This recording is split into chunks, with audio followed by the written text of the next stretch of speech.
దేవుడండి ఒక్కొక్కసారి మన జీవితంలో అపజయాలు, కష్ట సమయాలు, దుఃఖ సమయాలు అనేవి అనుమతించినప్పుడు, లేదు అవి మన జీవితాల్లోనికి వచ్చి చేరినప్పుడు దాని అర్థం ఏంటండి? అక్కడే కూర్చోమని, బాధపడమని దేవుడు మనకు చెప్పడం లేదు. అక్కడ నుంచి ఒక స్టెప్ బయటకు తీసుకోమంటున్నారు. ఇక్కడ అదే దేవుడు సమూయేలుతో మాట్లాడుతూ ఉన్నారు.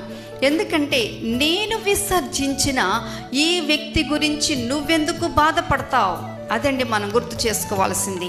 ఇంకా ఏ విషయంలోనైనా సరే మనం బాధ వేదన చెందుతూ ఉంటే ఆ వ్యక్తి విషయంలో దేవుడు నో అని చెప్పిన తర్వాత who are we to say yes? అది అవునని చెప్పడానికి, లేదు లేదు నువ్వు ఇలా చేయాలని చెప్పడానికి మనకు రైట్ లేదట. అందుకని ఇక్కడ దేవుడు ప్రశ్నిస్తూ ఉన్నాడు, సౌలా ఎంతకాలం దుఃఖిస్తావు? ఇక నువ్వు మరలా నీ ఉన్న స్థానంలో నుంచి ఒక అడుగు ముందుకు వెయ్యాలి. ఒక నూతనమైన ప్రణాళిక నాకు నా ప్రజలైన ఇశ్రాయేలీల పట్ల నేను కలిగి ఉన్నాను, నీవు దానిలో ముందుకు వెళ్ళాలి అని చెప్పి అక్కడ తెలియచేస్తూ ఉన్నారు.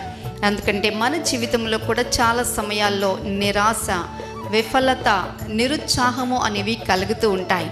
కానీ మన దేవుడండి ఎప్పటికీ మనం అక్కడే ఉండాలని కోరుకోవడం లేదు, కానీ అక్కడ నుంచి మరలా ఒక నూతనమైన ప్రణాళికలో మనము ఎక్కి రావాలని మన దేవుడు ఈవెన్ నడిపించాలని ఆయన ఉద్దేశిస్తూ ఉన్నారు.